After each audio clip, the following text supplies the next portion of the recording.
Women of Reddit, what are some immediate red flags in women that men should look out for? Expecting you to read their mind? I'm bi and have dated a few women seriously. I unfortunately seemed to have a type charismatic and very social women who were also passive-aggressive.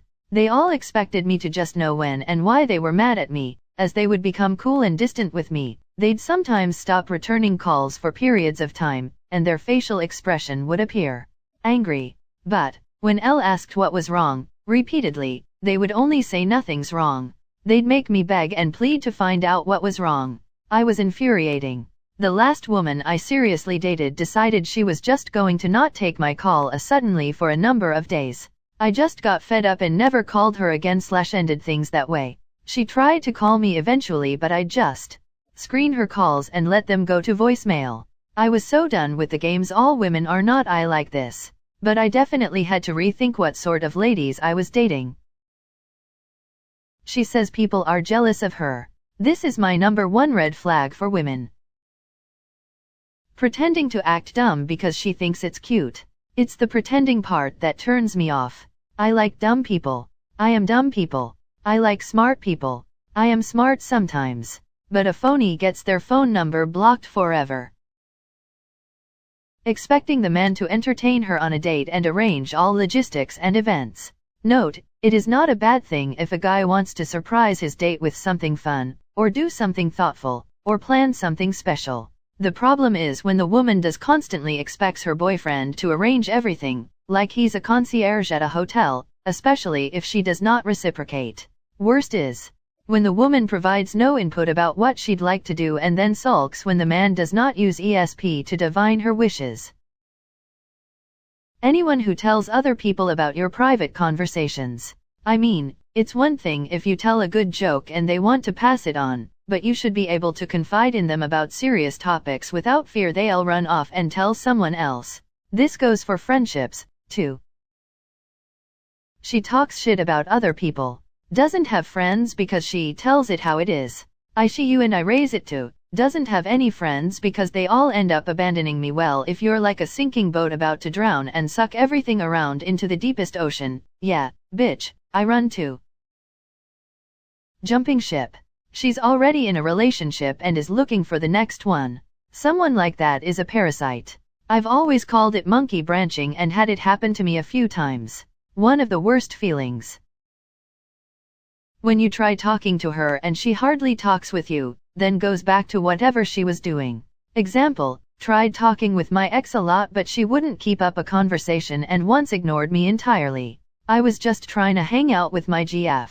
Notice surprise that the relationship didn't last long. Ignoring is a big thing for me. I can't stand it. Like if you're annoyed at me or upset at me at least say I don't want to talk right now instead of just pretending I don't exist all day because of some tiny issue. Even if she's rightfully pissed off, it's not going to get resolved unless we actually talk about it, but instead I end up having to apologize, otherwise it never ends. Emotional blackmail. Threatening to harm self/suicide each time anything doesn't go her way. Threatening to tell the whole world something that's private between the two of you whenever anything goes wrong. Passive aggressiveness to get her way. Like the silent treatment, guilt trips, etc. Until you're isolated or find yourself doing only things with/for her. It's like emotional abuse and happens to men all the time but no one seems to care. Not having any girlfriends because I don't get along with women. Which really means I am drama. Not necessarily immediate, but having size or requirements for the wedding ring is usually a bad sign. My dumb ass was thinking, I dunno, ring size is kind of important, it has to fit on her finger after all. They expect you to rescue them from their abusive exes/untreated mental health problems/shitty childhood. A lot of women fantasize about the perfect man who never hurts her or burdens her with his needs. And he's going to be the amazing guy who deals with all the anxiety and paranoia and baggage she has from abusive exes. Remember that you're human too and you deserve to be treated like a human. And not someone's white knight. Women who go from relationship to relationship without time to be single are usually trouble. Same goes for women who change their identity with each relationship. It doesn't mean they're bad people, but they clearly have issues to work through if their self-esteem is validated through male attention. Same as guys. If all the ex-boyfriends or husbands are crazy and she says she hates drama, she is crazy and starts drama. Yup. I've had 47 bad relationships, they all were insane. I see only one commonality in all 47 failed relationships. When she's complaining about how guys can't even give the bare minimum but does the same. If you're using a dating app, except for the really expensive ones that do the work for you, skip every profile where the bio is just a list of things she doesn't want/doesn't have time for. You're not selling yourself. You're trying to find someone to give yourself to. She should do the same. Trust is important. She states she is too busy to talk when apart, but when you are together she sits on her phone constantly. She always complains, she only ever talks about herself. When she needs to be a princess. I don't mean like, she wants you to be nurturing if she's sick or she wants to pick out the stuff for the wedding. I'm talking about, it's her way or the highway all the time for anything and cost/other people's feelings be damned. She is selfish and entitled and those things don't go away. When they insist that a lack of personal space equals to you not paying them enough attention. Like you can like/love someone without having to spend all your hours glued to them, or hanging on to everything they say. If she thinks she can control you/win you over through sex. I had a friend that would say, I'm going to F him so good that he will fall in love with me. She would usually say this if it was their first date. If you really loved me, you'd know. Jealousy and possessiveness. Wife. Women that use ultimatums as a form of manipulation to get their way. They isolate you little by little from your friends and family until they have you to themselves. Get irritated when you make plans with friends, family, but only want you to stay home and hang out with them, or attend their family/friend outings. Someone you cannot communicate with have to hold your tongue constantly because you're afraid it'll start an argument. My brother-in-law is a farmer and the industry is rough right now and was living with his mom on the family farm to help and renting out the extra house on the property to make extra money. Not even dating a year and she begged for him to kick the renters out who were good friends for 10+ years so they could move in. You need to kick them out by the end of next month or we are breaking up turned quickly into I'm not moving in unless you propose. Long story short, she still moved in without a proposal, an absolutely empty manipulative tactic. Now it's I'm not paying cause it's not my house. Stay clear of this, please. Man, this really goes for anyone in my opinion, but if you attribute any of your toxic choices to astrological entities, red flag. I do not fucking care if the position of Mars made you feel that way because you're an asparagus. You decided to act in that and now you're experiencing those consequences. And it is, unequivocally, still your fault. For a while there my best friend was a boy. We lived together and I got to see everyone he brought home and dated. The following things turned about to consistently be red flags among the women he dated: being mean to wait staff or cashiers, they don't like animals and/or animals very clearly don't like them, always ordering the most expensive items on the menu, and making random negative comments about strangers. Some people just don't like animals. If they hurt animals that's a red flag, but just disliking them isn't. Everyone has their preferences. When she complains about people ghosting her often and her not understanding why. If she's immediately suspicious/jealous of you having female friends. If she sees other women you have a platonic friendship with as competition, she's not worth the hassle. You can't expect her to like all your friends, but if she objects to other women in your friend sphere, it's trouble. This is really dependent on the friendship with that woman. Very often female close friends get shitty when their male friend gets a girlfriend, and a lot of men ignore that and allow their girlfriend to be disrespected, and that is a problem. Lack of reciprocity, love bombing. Lot of people around her are narcissistic and she is the victim. It may be true, certain victims tend to attract narcissists like a magnet, but be careful. Treats the waiters badly. Hangs out only with people who benefit her in some way, unless you are the same. Mistreats those who are of no use to her when she thinks you don't notice. Worse if she knows you notice. Needs to be the center of attention. Nothing wrong with that if you like attention in a healthy way. Yes, I have grown up with people with narcissistic traits. I described my sister. Smiley face. She can't help herself and I wish her all the best. Her boyfriends have not been happy. A woman who loves the saying, if you can't handle me at my worst, you don't deserve me at my best or something like that. I understand the premise, that a relationship needs to be handle all the ups and downs. However, I find that women who really love this saying tend to be rather mean, abusive, belittling, etc. at their worst. No one deserves that. Women who say this are 3 days clean and sober, in nursing school and their son Aiden is their king. I'm a guy, but I thought that I'd add something here anyways.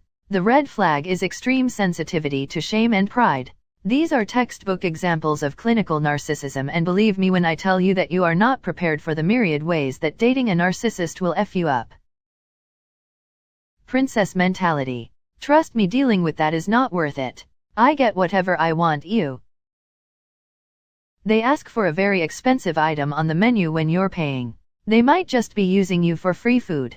Anyone who orders the most expensive thing on the menu when it's someone else's treat was not raised with good manners.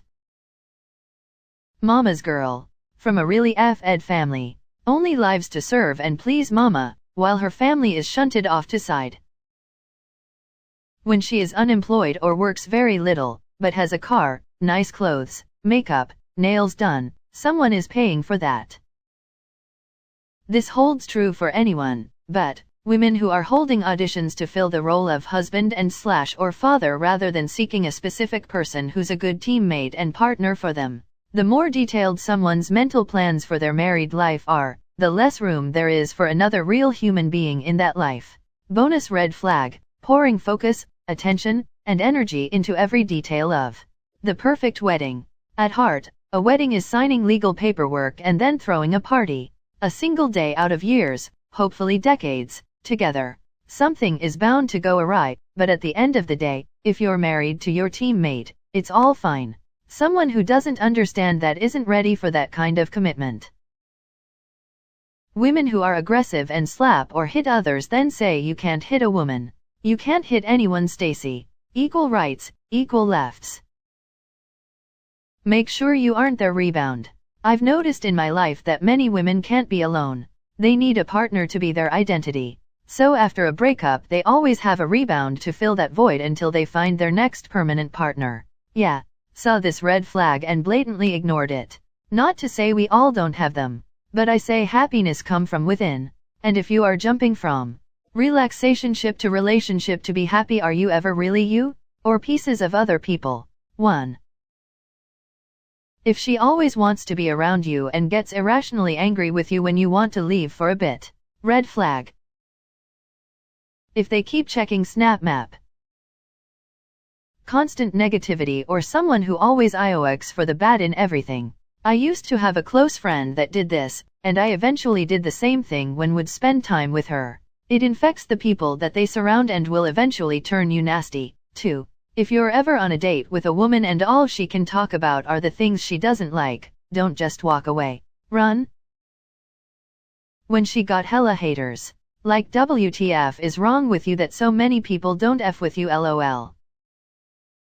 I'm going to say going on a date with a woman and she never asks one question about you. Like, well, that's enough about me, now you talk about me. It's not as dangerous or obvious and the no drama ladies, but she will literally never care about what you are into. Girls who jump to conclusions. I get it. Being cheated on in the past fucking sucks and feeling like you lost your self-worth and dignity and trust is the worst feeling ever. However, if a girl jumps to conclusions over the smallest of things, it is going to become exhausting. Had a friend say that her boyfriend was cheating on her with me because she saw that a Snapchat notification popped up with my name and a heart next to it. Which sure, sounds bad, but he just hadn't changed my name in his phone from the one I'd chosen on Snapchat.